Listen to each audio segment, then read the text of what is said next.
అలాగే మీ అందరికీ ఉన్నాను.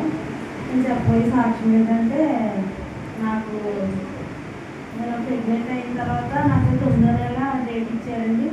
డేట్ ఇచ్చిన తర్వాత 7వ తారీఖుకి అది నాకు 8వ నెల మా బాబు నాకు నీరు ఎక్కువైపోయి డాక్టర్లో వెళ్ళిపోయి గీసిపోయినప్పుడు నేను హాస్పిటల్కి వెళ్ళి నేను ట్యాబ్లెట్లు వాడి డాక్టర్ దగ్గర చూపిస్తే నన్ను అర్జెంట్కి వెళ్ళి జాయిన్ అయిపోమని చెప్పారు.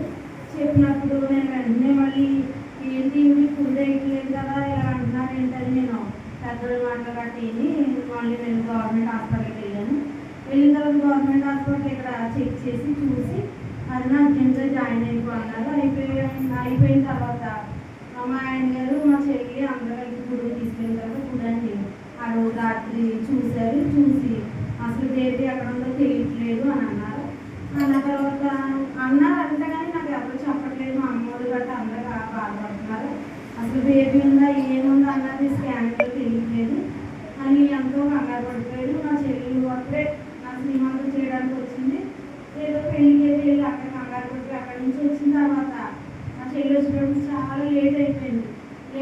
మా ఆయన అక్కడే చాలా వర్షంలో మా అమ్మ రాలేదు. మా వెనకాల నా తల్లి లాంటిది అగస్టిన్ పెద్దామని ఇక్కడ ఆవిడ వచ్చి నాకు ఎంతో తోడుగా నిలబడి అది ధైర్యం చెప్పి 24 గంటలు నా పట్టకే తైలు పూసి అవి చేసి ప్రార్థన చేసేటట్టు వెళ్ళాలి.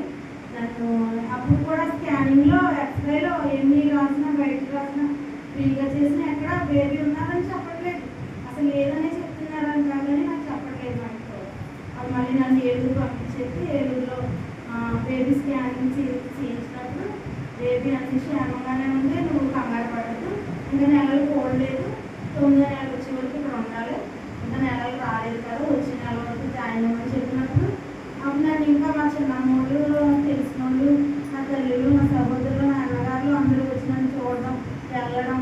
అలాగే అయ్యగారు ముఖ్యంగా అయ్యగారికి సంబంధించి నా సంఘం నా తల్లి సంఘం పెద్ద సంఘంలో నేను పుట్టి పెరిగిన 24 గంటలు మేము మా అమ్మ మా నాన్న చనిపోయినప్పటికీ కూడా మా పెద్ద సంఘంలో ఉన్న మా పెద్ద సంఘస్థులు ఎవ్వరూ కూడా వచ్చి నాకు ప్రార్థన నాకు చేయకపోయినా కానీ మరి పెద్దమ్మాయి గారు వచ్చి నాకు 24 గంటలు ఏ పని మీద వచ్చినా కానీ నా దగ్గరికి వచ్చి ప్రార్థన చేసి ఇంకా పాస్టర్ గారిని తీసుకొచ్చి ఆయనతో పాటు అందరికీ ప్రార్థనలు చేయించి నా పక్కన ఉన్న బెడ్లో వాళ్ళకి కూడా అసలు సులువైన కాంతి రావాలని తైలాన్ని మాకు ఇచ్చి నాకు ఎంతో రుణపడి ఉన్నాను అయ్యగారికి ఈ సన్నిధికి. అలాగే నా బిడ్డని ఈరోజు పాట ఇచ్చుకోవాలి. నా బిడ్డ ఏ శోధన లేకుండా ఆరోగ్యంగా ఉండి నాకు ఏ బాబైనా పర్వాలేదు. నా భర్త నా కుటుంబం అంతా ఎంతో వేదంతో ఏడుస్తూ కన్నీరుతో మేము ఉంటే నాకు ఆరోగ్యమైన బిడ్డను దేవుడు ఇచ్చాడు. మీ అందరూ కూడా నా కోసం ప్రార్థన చేశారు. సహోదరులు నా తల్లి లాంటి కూడా నా అక్కలు నా అమ్మలు అందరూ కూడా నా కోసం 24 గంటలు నాకు ఉపవాస ప్రార్థనలో మామూలుగా ఆదివారము ఎప్పుడు కూడా నన్ను విడవకుండా నా బిడ్డ కోసం నా కోసం ప్రార్థన చేసినందుకు మీకు వేలాది వందనాలు. ముఖ్యంగా నేను మరొకసారి జ్ఞాపకం చేసుకుని మరీ ఈ పాఠశాల కోసం నేను అడుగుతున్నాను. అసలు ఈ అయ్యగారికి నేనేమి ఇచ్చినా నా ముఖం తీర్చిపోయింది. అలాగేనైనా మా అమ్మ ఎంతో బాధపడిపోయింది. నా బిడ్డ 20 సంవత్సరాల నుంచి కోవిడ్లో కష్టపడుతుంది. తల్లి అవుతుందా లేదా, అసలు ఇది బిడ్డకి జన్మనిస్తారా లేదని ఎంతో వేదంతో మా అమ్మ మనసులో బాధపడిపోయి ఎంతో మనోవేదంతో నాకు మంచి భర్తని ఇచ్చాడు దేవుడు. నేను 24 గంటలు నా కష్టజీవి నా భర్త ఇంకా ఆరోగ్యంగా తనకి శక్తిని బలాన్ని ఇమ్మని అందరూ మీ అనుదిన ప్రార్థన చేసుకోమని మీ నీదైన ప్రార్థన మాకెంతో విలువైందని నేను అడుగుతున్నాను. అలాగే మీరు 24 గంటల ప్రార్థనలో మీ సన్నిధిలో మమ్మల్ని జ్ఞాపకం చేసుకుంటారని అడుగుతున్నాను. నేను ఏదైనా కానీ నేను నమ్ముతున్న దేవుడు ఎప్పుడు నన్ను విడవకుండా ఎడబాయకుండా నన్ను ఎంతో దీవులు నాకు చెప్తున్నారు. అందుకే నేను సన్నిధానంలో నా బిడ్డను ఎత్తుకుని నేను అడుగుతున్నాను. నా బిడ్డ నాకు ఇచ్చిన బహుమానం నా బిడ్డ. నేను ఎంతో మందితో ఎన్నో మాటలు పడ్డాను, ఎంతో వేదంతో నేను ఎన్నో దేవుళ్ళని నేను అడిగాను, ఎంతోమంది అడిగాను.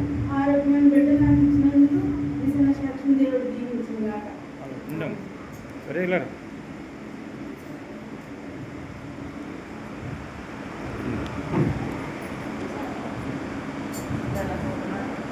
నువ్వు ఉండే ఇలా పట్టుకొని నేను ఉంటాను. అలా పట్టుకో వీడియో అలా అలా వచ్చు.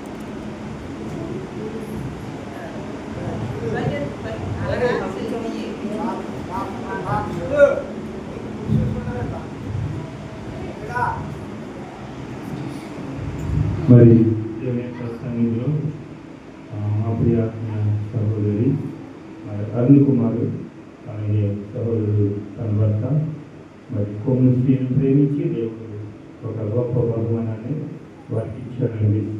మరి మరి సుకుమార్తె వారికి ఎంతగానో మరి సంఘము సంఘ బిడ్డలు ఆత్మీయులు పాస్టర్ గారు అలాగే అనేక మంది ప్రార్థించిన దేవుడు ఒక చక్కటి బహుమానం. ఆ రోజు కూడా మరి హాస్పిటల్లో ప్రార్థన చేస్తున్నప్పుడు ఖచ్చితంగా దేవుడు నీకు ఏం కావాలన్నప్పుడు నాకు బాబే కావాలన్నప్పుడు దేవుడు ఖచ్చితంగా నీ బాబుని ఇస్తాడు. నీ ఆశను దేవుడు తీరుస్తాడమ్మా.